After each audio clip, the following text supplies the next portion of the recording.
Eu gosto de desenhar. Eu gosto de desenhar. E não tem assim um assunto que... Eu faço o melhor que eu posso em tudo. Se pedir um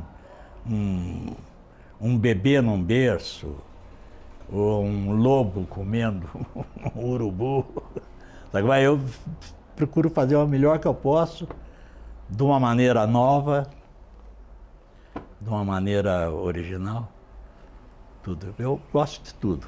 E quando chega na hora de assinar, é um alívio muito gostoso. E já a preparação para o outro.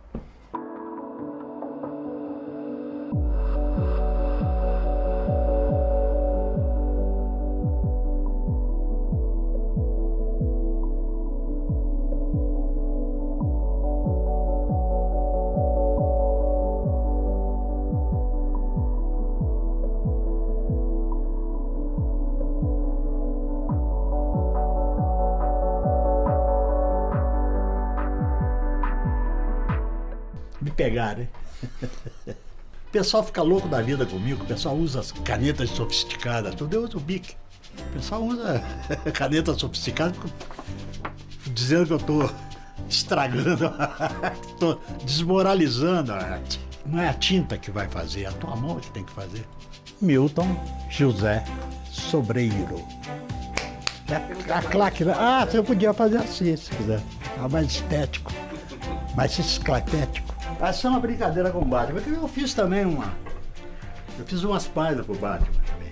Isso tá se vendo que é o Coringa, né? E é o Pinguim.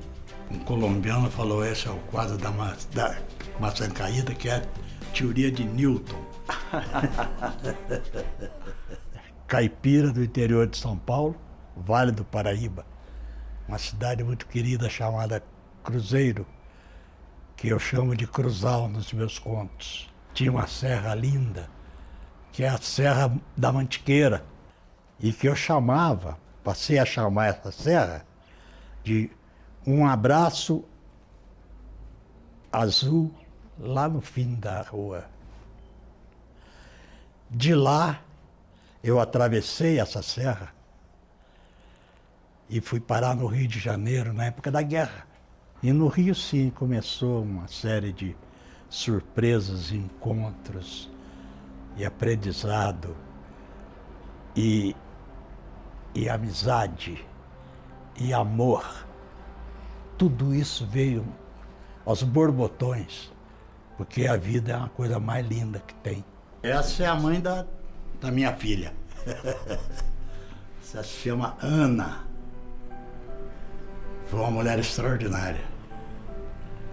Lamentavelmente, morreu com 38 anos. Depois eu fiz a Carol, né?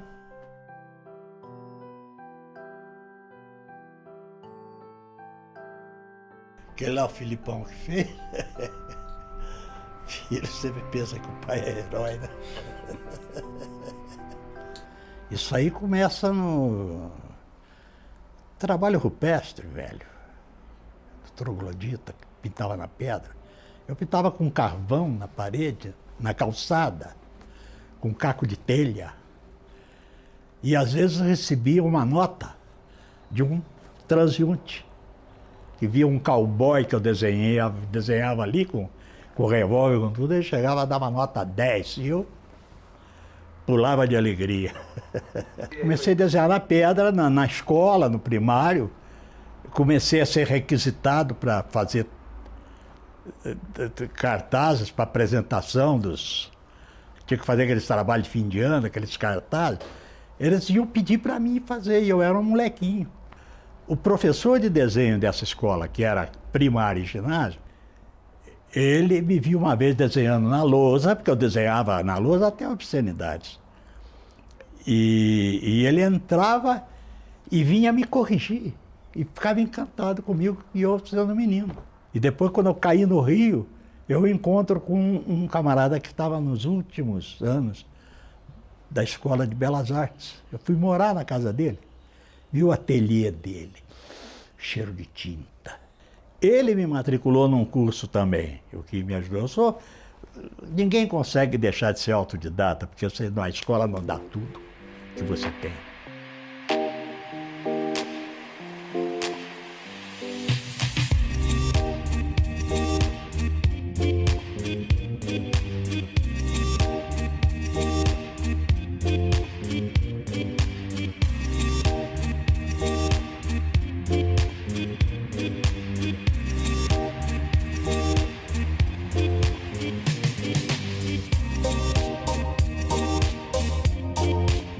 Aí, depois daí, desse estudo em São Paulo, eu fui me profissionalizar em São Paulo. Foi quando eu encontrei, saí do rupestre para a Idade Média. Fui fazer vitrais.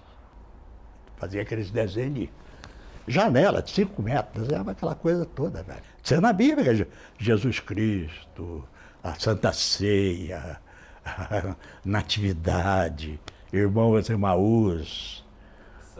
Tudo que tem na igreja, às vezes a vida de um santo, São Sebastião, sabe qual é? As cenas, né?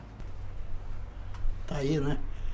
Involucrado com religião, parece que não tem, parece que é uma coisa meio aleatória, mas tem um certo sentido. Entendeu? Como se briga por. As guerras saem de religião, de sectarismos, não é verdade? Uhum. Então, tá aí um estandarte bonito, que são a demagogia, né? Aí tem o símbolo da paz, tem o guerreiro, né? A máquina de guerrear, e tem aí a religião. Foi o último vitral que eu fiz. Eu estava muito atento às coisas ligadas à arte, ou que eu podia transformar em arte, eu não sei qual é a mecânica aí. O cinema mexia muito. O cinema é uma coisa incrível, né? Sair do circo para o cinema, né? É um negócio, apesar de que o circo está aí até hoje, né? No cinema. Eu fui seduzido, eu estava trabalhando na Casa Conrado, fazendo vitrais, quando um camarada me pedia para eu fazer uns desenhinhos para ele. Ele tinha um estúdio de publicidade. E no fim ele me levou para lá. Dali a Sears me pegou. E eu fui trabalhar no departamento de publicidade da Sears. Então a gente fazia muita publicidade para jornal. Desenhava, né? Camisa, sapato, e tinha também automóvel, e tinha pneu, e tinha fogão, e tinha geladeira, e você ia desenhar e fazer layout, fazer layout. Tinha fim de semana que a gente fazia 60 páginas. 60 páginas de jornal. Depois daí militei por aí, depois fui parar no Rio de Janeiro. Fui trabalhar na maior agência daquela época, que era a MPM. Fazia tudo, a MPM, quando eu fui mandado para cá. Parei de fazer ponte aérea para fazer um departamento de criação aqui, onde só havia um escritório para atendimento, que sempre se reportava ao Rio. Então viemos fazer o primeiro departamento de criação de agência aqui em Brasília. Eu fiz um calendário para FOR, que até disputei com a DPZ nessa época, e eu ganhei. Fiz então um calendário para FOR, 12 meses aí, que discorria sobre a descoberta do Brasil, né? Que vinha lá desde Bahia Cabralha, quando as caravelas chegaram, e veio passando por vários pintores, Leonardo da Vinci, Van Dyck, Goya, Velázquez, Renoir. Aí um brasileiro, que era Almeida Júnior, esse já estávamos aí proclamando a República. No estilo de cada um desses pintores, eu fui investigar direitinho, e com uma dificuldade, porque eles pintavam com figuras, e eu precisava de paisagens. As paisagens estavam atrás da orelha dos caras, sabe? Eu tive que investigar isso para poder fazer. E foi quando nós deixamos de fazer aquele punch de produto, sabe como é que o produto era dominante?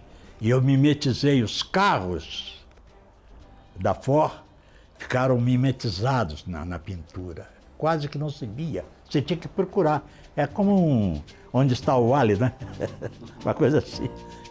Isso foi interessante fazer esse trabalho.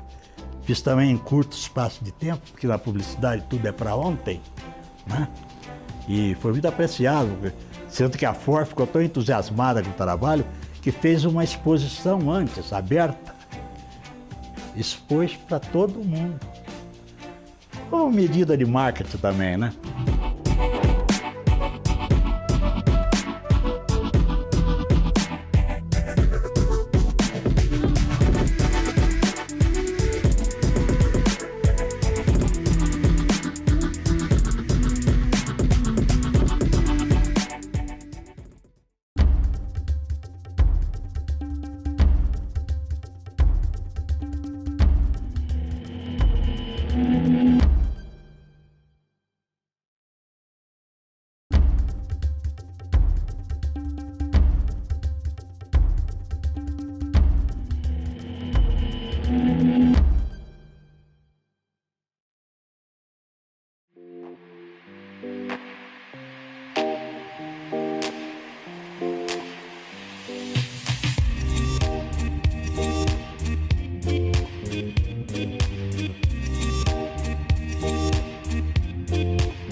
Na Colômbia foi esse episódio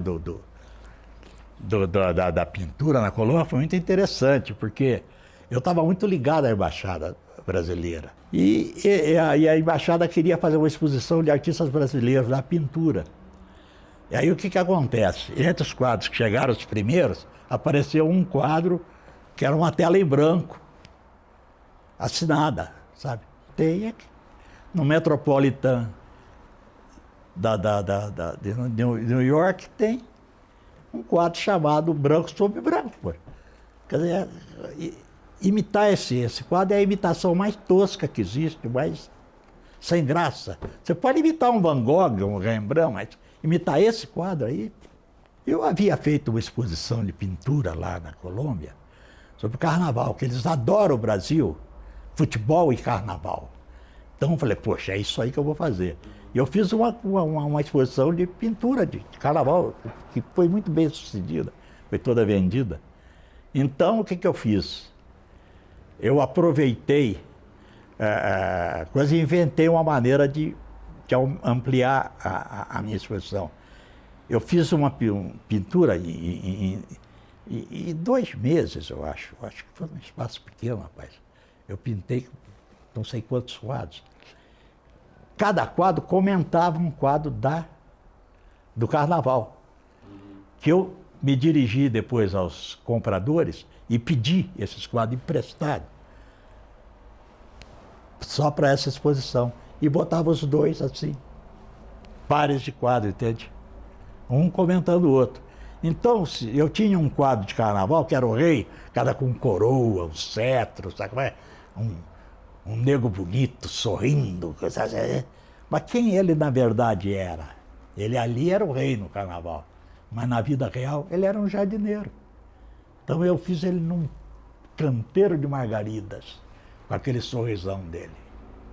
Depois outros que eu comentei, como uma destaque de escola de samba, uma mulata boa dançando, sabe como é? Eu fiz um quadro que eu chamei de cotidiano, que eu dobrei, botei um sofá, e ela senta duplamente o sofá, a parte do torso do corpo dela, de um lado, afagando um gato, e do outro, só a parte da anca, das pernas. Chamei de cotidiano, tá um em cada canto do coisa, aquela monotonia, aquele troço horizontal, assim, né? E outros quadros comentando. E no meio dessa coisa toda, para botar uma gracinha criativa, eu botei um quadro que eu intitulei Você. Era o espelho. Que deve ter quebrado, né? Eu já estava aqui trabalhando em Brasília, que eu já tinha voltado para cá, já estava trabalhando já. E aí o meu filho, Felipe, que tem um relacionamento muito grande por internet, com o pessoal de quadrinhos, de coisa, ele fez uma amizade com eles e começou a fazer algum trabalho e me colocou, me ofereceu. E eu comecei a desenhar. E começou a dar certo, e começamos a conseguir mandar. Eles mandavam o roteiro, eu desenhava, o Felipe coloria. E isso nós publicamos na Heavy Metal.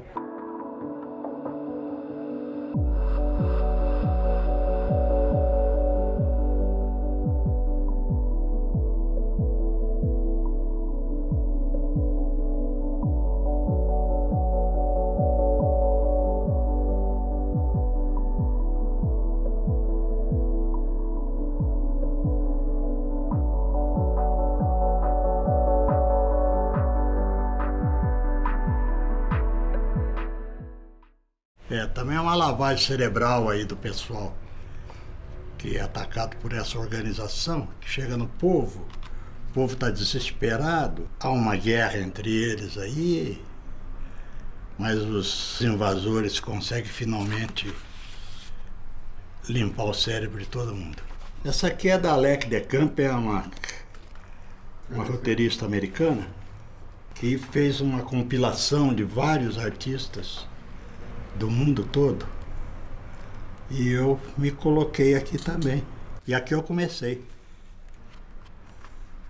a Cidade Fantasma aí.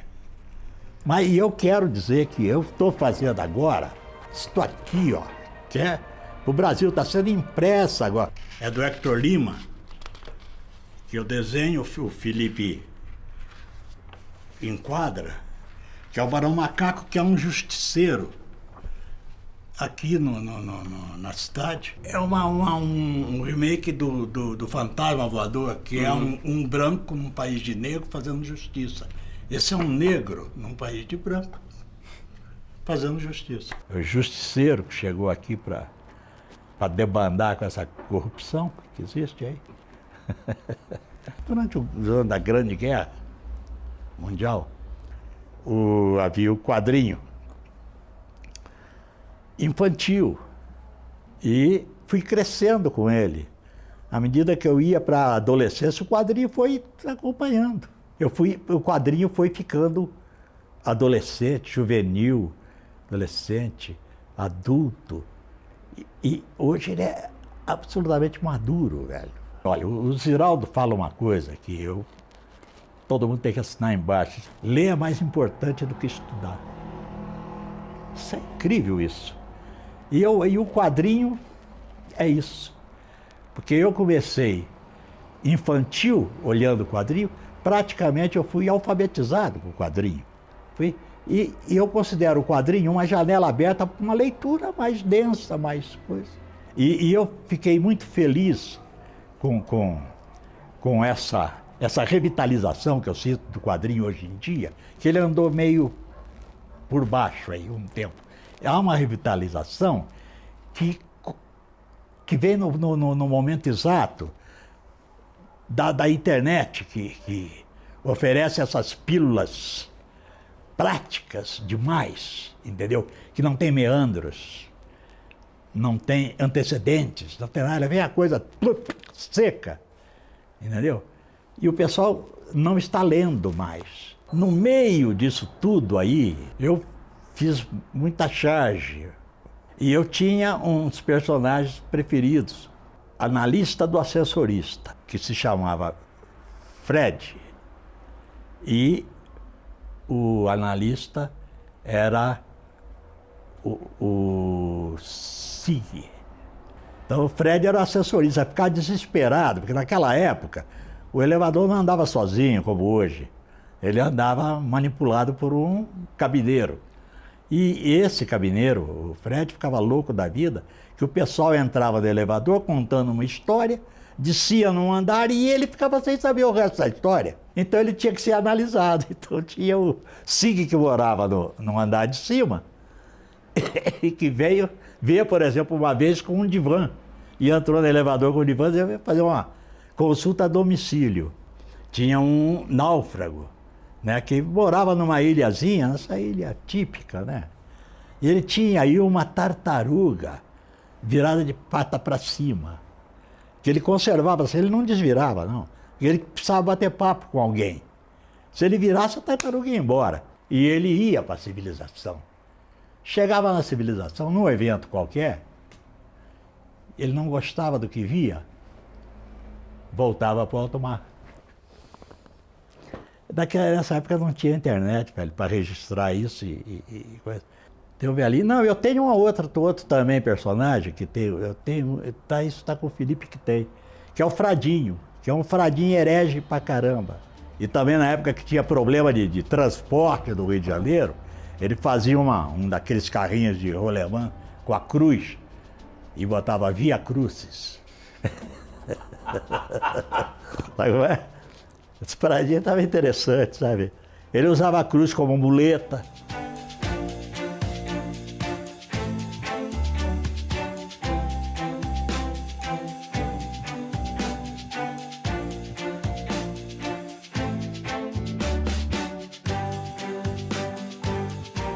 Fradinho.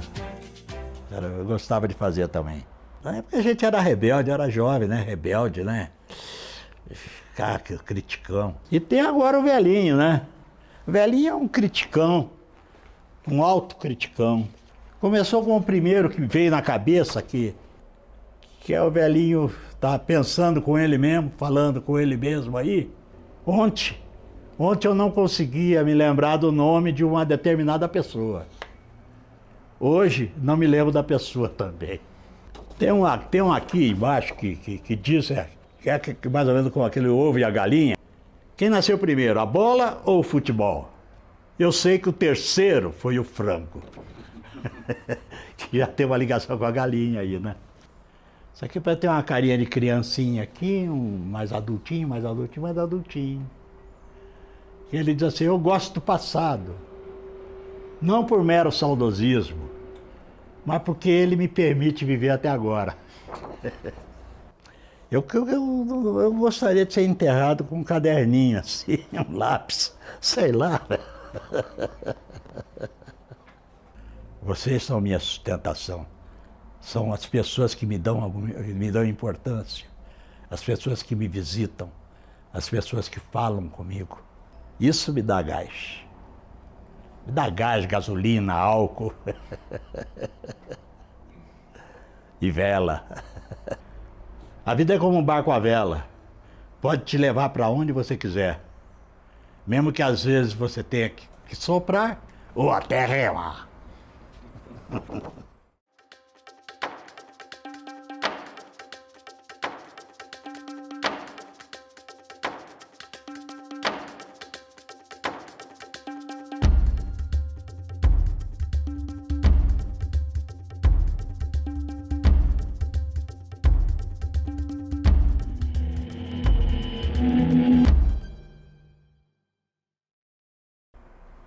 Não sei se ficou bom isso aí que eu fiz. Ficou ótimo. Você vai fazer alguma coisa com isso, cara? Vou fazer um programa com isso. Não brinca.